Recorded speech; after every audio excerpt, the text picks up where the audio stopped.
we'll gather round, feel the love compound. Blue elephant is strong. Hey guys, welcome back to my channel. So we are decorating my dining room again today, and I found these two absolutely beautiful owl molds, and I can't wait to use them. Now, I had kind of debated on whether or not I wanted to go the epoxy route, but I decided that I really wanted to take the time out and paint them. So I am going mix to mold, and we're just going with the white version of it today. And I'm just going to kind of eyeball it and hope that I mixed up the right amount. It is a 10-3 ratio, so every 10 grams or ounces or however it is that you're weighing it, it's 3 of water. And you're just going to mix it up. Now, this stuff is really, really forgiving. And I have kind of gotten to the point where I've used it enough now to where I don't necessarily weigh it. I know what the consistency is that it should be. I know what the consistency is that I'm looking for. So I'm just going to kind of eyeball it and go from there. And yeah, now, for these, because these molds are super, super detailed, I want this to be on a little bit on the thinner side. So I'm just going to kind of play around with it, adding a little bit more powder here or there, depending on just to get that right consistency that I'm looking for this. I want to make sure that it flows into all of those grooves and that it is kind of thin enough so that the air bubbles will kind of rise up to the top and pop. Now, what I'm going to do is I am going to pour a little bit of this in here, and I'm going to kind of squish it around, bang it around. I'm squishing it all the way to the top. And the reason I'm doing that is because of all of the embossments on the inside of this mold. I'm hoping that if I cover it with the mix to mold mixture, that I won't have to worry about air bubbles being trapped there because it's already kind of sort of covered, if that makes sense. And then I'm going to tap it around a little bit and set this off to the side to start curing and go for our second one. So I'm doing the same thing, and I'm using J. Diction's Resin Crete coloring in this in the color of brown, just putting a couple of drops in there just to kind of give it a base color. I am going to paint this, but I thought that instead of going with a stark white, because this is a very, very white powder, it's a very white mixture, that I wanted to add a little bit of brown as my base color for this, if that makes sense. I guess in the end, it really didn't necessarily matter, but you could most definitely do this, and you'll see when I demold, you could add the color and you can just leave it as is. You don't have to actually go the whole painting route at all with this. You can just leave it and they still look absolutely stunning. So I'm doing the same thing with this one, pouring a little bit in, squishing it all the way up, and then filling it to the top of the mold, tapping it around the sides just in case there's any air bubbles trapped in there to kind of encourage them to come to the top and pop so that I don't have like craters and holes and all of that good stuff in here. And then we're going to let this cure for about 30 minutes. That's about as long as it takes. I'm going to leave it a little while longer just to cool off.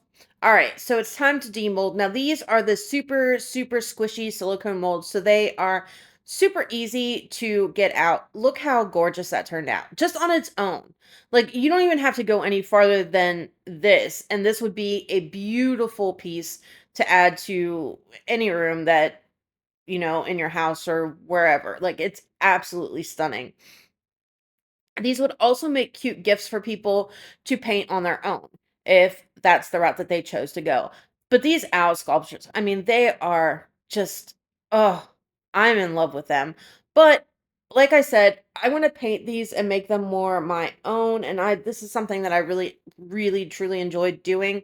So I'm going to go ahead and start now. I've just got my acrylic paints kind of in the colors that I think I'm going to use on here. And then I'm going to mix the colors as I need. Now, the one thing that I do with my acrylic paint, and I typically don't talk much about what I'm doing with it, is I do use a lot of water and water my paints down just a tad. My paints are really thick and I prefer them that way. but for certain things and for getting like more detailed precision lines and stuff like that, especially if I'm doing any outlining or getting into small little areas where I need that paint to come off my brush really easily, I do add water and thin the paint out somewhat. Now, for this right now, I started kind of going in with the color because he's sitting on a moon. I started going in with the color that I wanted to use for it, and then I quickly remembered, because it has been a little bit since I've painted something, that when you use yellow, it doesn't tend to like to cover resin very well, and also doesn't do over colors very well. So sometimes you need that white base coat first to get anything with a yellow tint in it, a yellow color, whatever, to show up. So I'm going over certain bits of this with white first, and then I'm going to go over with my color. All right, so now that I've kind of explained kind of how I think and what I think about when I am painting, I'm just going to bounce off. I'm going to let you kind of just enjoy the process of watching this come together. And then I'm going to be back when we're going to add some finishing touches to these guys, just to take them up another notch from where they are at the end of this.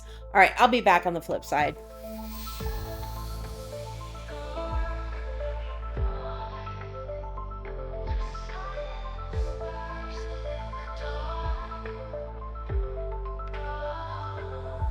In the shadows they keep guard, silent whispers in the dark.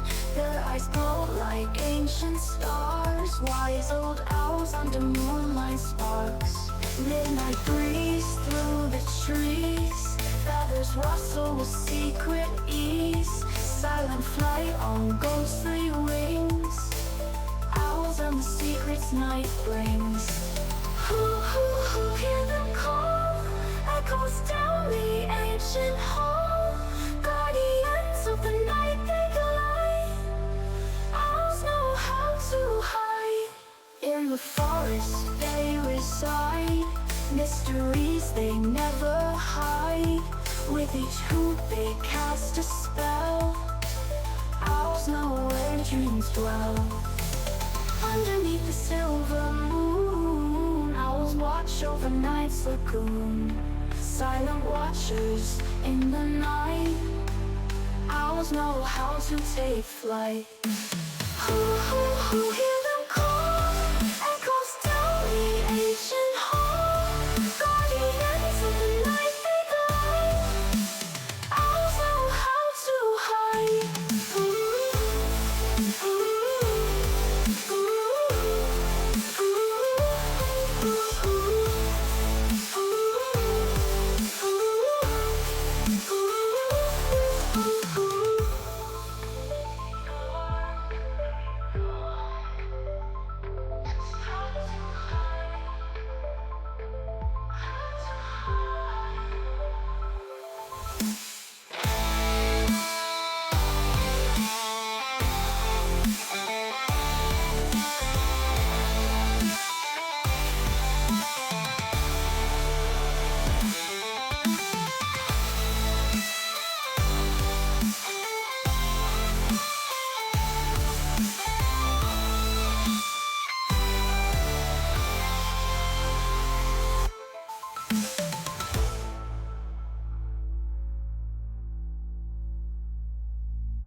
Perched in shadows, silent stare, feathers ruffle midnight air, eyes that pierce the darkest veil, wisdom whispers through the gale. Moonrise paints a silver hue in the forest night anew. Silent winds on silent quest, nature's secrets they possess. Fly high in the starlit skies, mystery in your golden eyes. Through the night you'll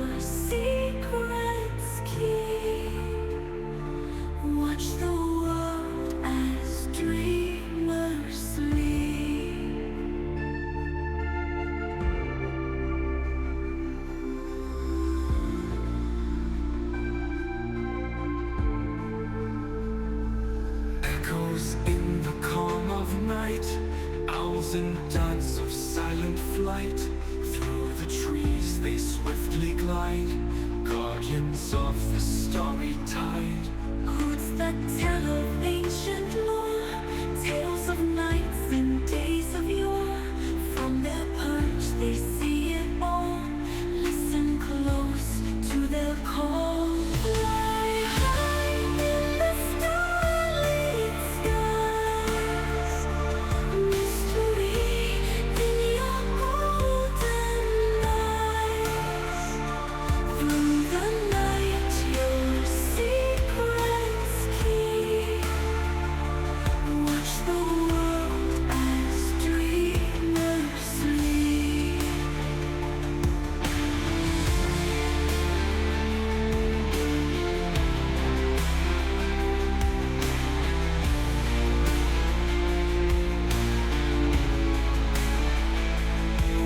That tell of ancient lore, tales of nights and days of yore.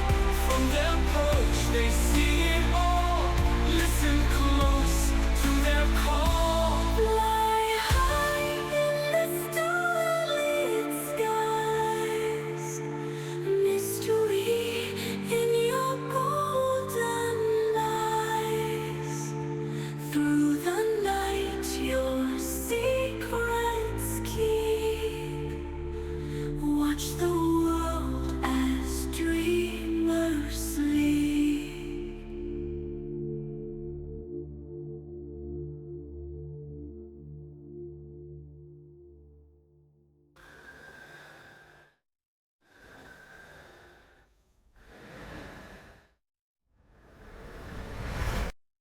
Perched in shadows, silent stare.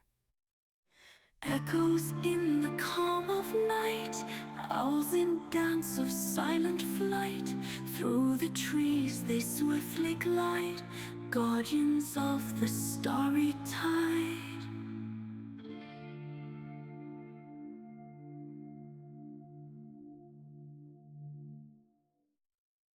Okay, I am back. So I'm just wrapping up the last little bit on this guy, and then I'm going to give them both time to completely dry, and now we're going to get ready to add some more detail to these guys. Now, I think they turned out absolutely gorgeous.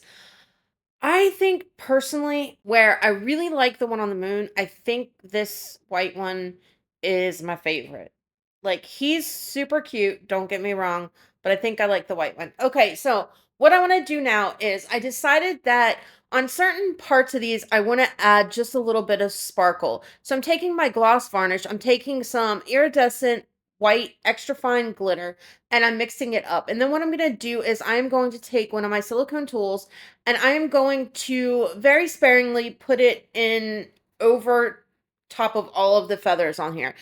This way, it's giving it a little bit added interest to it. It's making those feathers kind of sparkle, shine just a little bit. Not it's not a whole lot. Like, I'm not going crazy with it. And it's also on the areas that I put it on, it is glossing up that from the acrylic paint. The acrylic paint, when you paint and it's dry, it's more of like a matte finish as opposed to glossy. Now, you could very easily, if you wanted to, you could go over these with a gloss sealer. That is, you could go over with the gloss varnish too if you don't have like an actual sealer for your eco powders and all of that. You can most definitely go over that. That will gloss the whole thing up and just give it a nice shine. Or you could use the gloss varnish. Now, when I am going over this with the glitter, it's just going to act as an adhesive to it and help hold it on. And then in those areas where I am putting it, it will have that shine from the gloss varnish as well. I'm only going over his feathers. I'm not going over the whole entirety of him, just his feathers. And then once I'm done doing that, then we're going to move on to the other owl. And for him, instead of just using, I just want to do the moon. So I'm taking a little bit of extra fine silver glitter, just a tiniest bit. I don't, it can very, very fast overtake everything. And I don't want that to. A little bit of this yellow, it's kind of like a hollow mixed chunk type glitter and then a little bit more of that iridescent white. I'm going to mix that up and then I'm going to do the same thing but over the moon. Now, you can super easily, if you go in too much with that silver, it will overtake it all. I am looking for, I want to say, a more realistic type moon. I could have gone like a bright yellow and I mean, it would have been fine, but I want to go more realistic looking. That's why I added the kind of gray yellow in there. I've also added darker gray spots in the craters of the moon and kind of took my dry brush and kind of just blended them out a little bit so that you have the tone in there, but it's not like super there's not there's less of a transition, if that makes sense. It's more blended out to where it's in there, but not too much. And a little bit of white over it just to kind of give it, like when you're looking at a moon in real life, it looks a little bit more similar to that. But I wanted to have a little bit of the shine of it too, which is why I went with those three colors. Because if I just would have done silver, it would have been too much. If I just did yellow, same thing, right? But just a tiny bit of all three of them is going to give it just that little bit of look of all of those colors combined and spread it out some so it's not just one color. If that makes sense. You'll see it a little bit better in the glamour shots. It doesn't stand out too much. It's just a little bit. Anyway, which one do you guys like best? I really want to know. You could also take your UV resin and go over the eyes if you wanted to gloss them up and make them look more lifelike. I didn't think about that until after I was completely done with the video, so there's that. Anyway, that's a wrap on this one, guys. Like, subscribe, share, all that good stuff. I will see you guys on Thursday in the next one. Love ya. Bye. Together we belong. In every comment right, you lift me to new heights. Your support, it's clear, gives me reason to cheer.